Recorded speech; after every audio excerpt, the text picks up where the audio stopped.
Hi welcome to our channel. ప్రస్తుతం మనతో పాటు దాము బాలాజీ గారు సీనియర్ జర్నలిస్ట్ ఉన్నారు. వారితో ఒకసారి మాట్లాడతాం. సార్ నమస్కారం సార్. నమస్తే.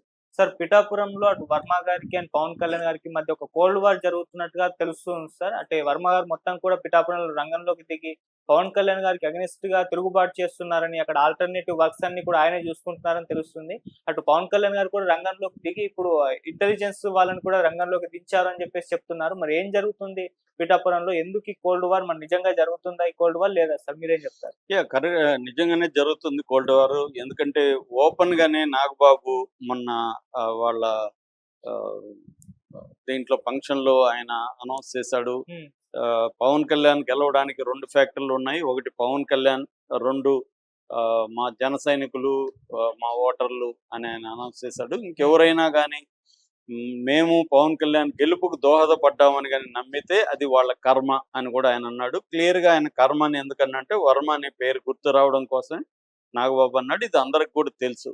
అంటే వర్మ గాని పవన్ కళ్యాణ్ గెలుపుకు కారణం అని ఆయన భావిస్తే అది ఆయన కర్మ అనేది ఆయన అన్నాడు. సో, అంతకు ముందు కూడా యాక్చువల్‌గా ఎలక్షన్‌లు అయిన తర్వాత కూడా వర్మ మీద జన సైనికులు దాడి చేయడం, ఆయన కారును ధ్వంసం చేయడం, ఆయన ధర్నా చేయడం ఇవన్నీ కూడా చూసాం. చాలా సార్లు ఇటు తెలుగుదేశం కేడర్‌కి, జనసేన కేడర్‌కి మధ్య అక్కడ గొడవలైతే జరుగుతూనే ఉన్నాయి. అయితే వర్మ ఓపిక పట్టాడు. అసలు వర్మ త్యాగం చేయకపోతే, వర్మ కోఆపరేట్ చేయకపోతే పవన్ కళ్యాణ్ గెలిచేవాడే కాదు. కానీ చంద్రబాబు పాయింట్ ఆఫ్ వ్యూ నుంచి చూసినప్పుడు చంద్రబాబుకి పవన్ కళ్యాణ్ వెరీ ఇంపార్టెంట్. పవన్ కళ్యాణ్ లేకుండా ఎన్నికలు పోయే పరిస్థితి చంద్రబాబుకి ఆనాటికి లేదు. సో, రెండవది బీజేపీతో పొత్తుకు కూడా పవన్ కళ్యాణ్ అవసరమైంది. కమ్మ, కాపు కాంబినేషన్‌ని కలిపి జగన్‌ని ఎదుర్కోవాలి. ఎందుకంటే జగన్ ఇంత తక్కువ వస్తదని ఎవరు కూడా తెలుగుదేశంలో కూడా ఊహించలేదు. అందుకని చంద్రబాబు పవన్ కళ్యాణ్‌కి ఎక్కువ ఇంపార్టెన్స్ ఎప్పుడూ ఆయన కెరీర్‌లో, పొలిటికల్ కెరీర్‌లో తనతో కలిసి వస్తున్న పార్టీలకి, నాయకులకి ఇవ్వని ఇంపార్టెన్స్ పవన్ కళ్యాణ్‌కి ఇచ్చాడు. సో, అందువల్ల అక్కడ పవన్ కళ్యాణ్ కోరి నియోజకవర్గానిలో ఈయన కోఆపరేట్ చేసి గెలిపించాల్సిన బాధ్యత చంద్రబాబు మీద ఉంది. ఎందుకంటే పవన్ కళ్యాణ్ తన నియోజకవర్గంలో ఎక్కువ గడపలేడు. స్టేట్ అంతా తిరగాల్సిన అవసరం ఉంది కాబట్టి అక్కడ బాధ్యతని వర్మకు అప్పగించాడు. యాక్చువల్‌గా వర్మ పరిస్థితి చూస్తే ఆయన పూర్తి పేరు శ్రీ వత్సవాయి సత్యనారాయణ వర్మ, ఎస్వీఎస్ఎన్ వర్మ అంటారు. ఆయన 2009లో రాజకీయాల్లోకి వచ్చాడు. 2000 అప్పుడు వంగగీత మీద ఫస్ట్ పోటీ చేశారు. అప్పుడు వంగగీత గెలిచింది ప్రజారాజ్యం నుంచి.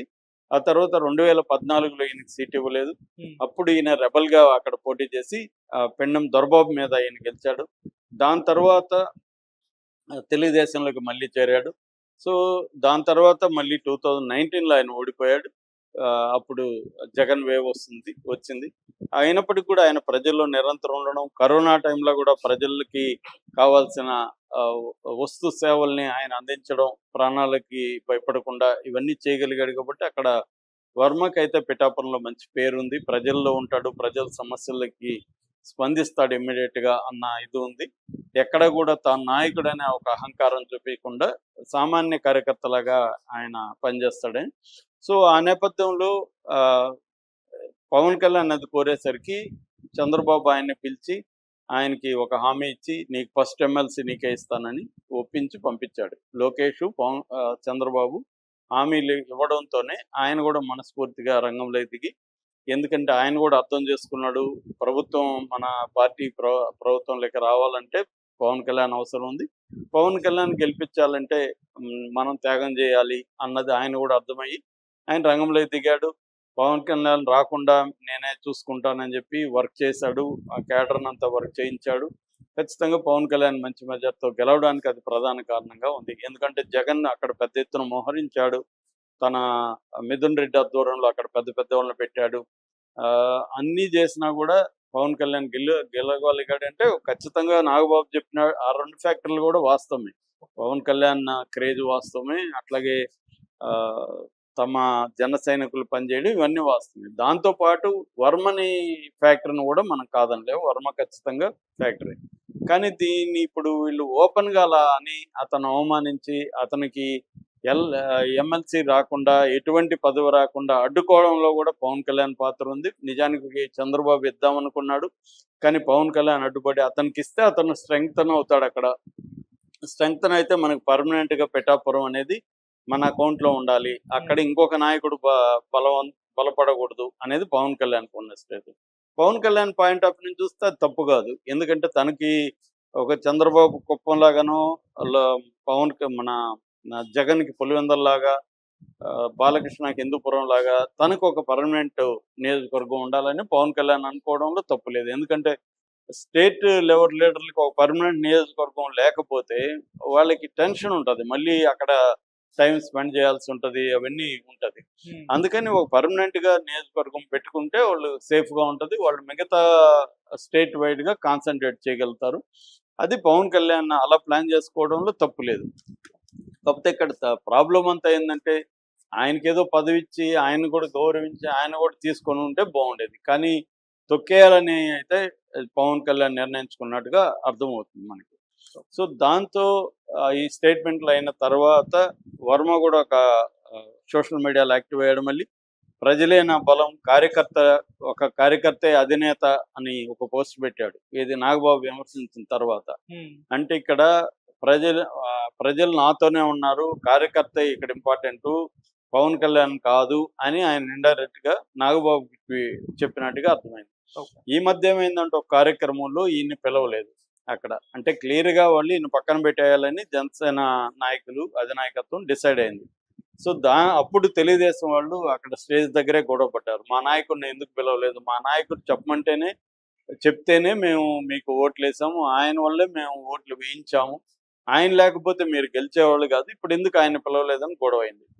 ఈ నేపథ్యంలో వర్మ స్ట్రాటజీ మార్చాడు. అతను ఏం చేస్తున్నాడు అంటే, ఎట్లాగో మనకు లోకేష్ చంద్రబాబు పదవి ఇవ్వలేదు, దీనికి ఇవ్వకపోవడానికి పవన్ కళ్యాణ్ కారణం, కానీ మనం దీన్ని ఉపయోగించుకొని మన పట్ల ఒక సింపతి ఉంది కాబట్టి ప్రజల్లో ఉండడం ద్వారా ప్రజల్లో మనం పట్టు కోల్పోకుండా ఉంటే, ప్రజల్లో పట్టుని పవన్ కళ్యాణ్ ఇంకొకరు దాన్ని వేరు చేయలేరు కదా అన్న దృక్పథంతో ఆయన ప్రజల్లో తిరగడం, ఎవ్రీ వెన్స్డే ఆయన యాత్రలు ప్లాన్ చేస్తున్నాడు. దాంతోపాటు నిరంతరం కూడా ప్రజలకి ఒక పాదయాత్ర లాంటిది కూడా ప్లాన్ చేస్తున్నాడు చెప్తున్నారు. అంటే ప్రజా సమస్యల్ని ఒక నియోజకవర్గ ఎమ్మెల్యే లాగా, ఎందుకంటే పవన్ కళ్యాణ్ ఎలాగో అక్కడ రెగ్యులర్గా రాలేడు కాబట్టి ఆ వ్యాక్యూమ్ అయితే ఉంది, దీన్ని ఉపయోగించుకొని తను ప్రజల దగ్గరికి వెళ్ళి వాళ్ళ సమస్యలను పరిష్కరించడానికి ట్రై చేద్దాం అనేది ఈయన చేస్తున్నాడు.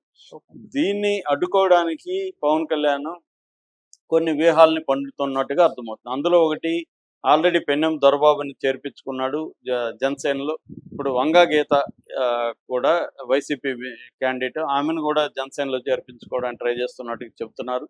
ఎందుకంటే ఆమె ఒకప్పుడు ప్రజారాజ్యంలో ఉంది కాబట్టి, ఎమ్మెల్యేగా గెలిచింది కాబట్టి, ఇప్పుడు మళ్ళీ ఆమెను తమ పార్టీలోకి చేర్చుకోవడం ద్వారా కాపు ఓటు బ్యాంక్ని కంప్లీట్గా కన్సాలిడేట్ చేసుకోవాలి. అంటే వైసీపీకి కొంత కాపు ఓటు బ్యాంక్ ఉంది, ఆ కాపు ఓటు బ్యాంక్ అక్కడ 90,000 పైన ఉంది. ఆ కాపు ఓటు బ్యాంక్ని కంప్లీట్గా కన్సాలిడేట్ చేసుకోవడానికి కాపు నాయకులంతా కూడా పార్టీలో చేర్చుకోవడం. వర్మేమో క్షత్రియ కమ్యూనిటీ కాబట్టి ఆయన కమ్యూనిటీ ఓట్లు అక్కడ ఎక్కువ లేవు, కాపు, బీసీ, మత్స్యకార ఈ ఓట్లే ఎక్కువ ఉంటాయి. సో అది ఒక వ్యూహం అయితే, రెండో వ్యూహం ఏంటంటే యంత్రాంగాన్ని ఉపయోగించుకొని కంప్లీట్గా ఆ నియోజకవర్గంలో యంత్రాంగం తన కంట్రోల్లో ఉండేట్టుగా పవన్ కళ్యాణ్ చూస్తున్నాడు. ఇప్పుడు లేటెస్ట్గా ఒక వార్త వైరల్ అవుతుంది, ఆ పిఠాపురం నియోజకవర్గం పరిధిలో 4 పోలీస్ స్టేషన్లు ఉంటే 4 పోలీస్ స్టేషన్లో ఏం జరుగుతుంది, ఏ కేసులు ఉన్నాయి, ఎవరి మీద ఏమేమి కేసులు పెట్టారు, జనసేన మీద ఏమైనా కేసులు పెడుతున్నారా, అక్కడ ఏమైనా రౌడీజం మాఫియా ఇదంతా ఉందా, అదంతా స్టడీ చేసి నివేదిక ఇవ్వమని ఇంటెలిజెన్స్ అధికారుల్ని పవన్ కళ్యాణ్ ఆదేశించాడని ఒక వార్త వైరల్ అవుతుంది. పవన్ చేయడంలో, పవన్ పాయింట్ ఆఫ్ వ్యూలో అదేమి తప్పు కాదు. తన నియోజకవర్గంలో పట్టు సంపాదించడం, అభివృద్ధి కార్యక్రమాలు చేయడం, లా అండ్ ఆర్డర్ మీద ఫోకస్ చేయడం, ఇవన్నీ పవన్ కళ్యాణ్కి అవసరం. ఇటేమో ఈయనకేమో తనని తాను నిలబెట్టుకోవడం ఇది అవసరం. ఇప్పటివరకు వర్మ ఈ స్థాయి కాంపిటీషన్ని ఫేస్ చేయలేదు.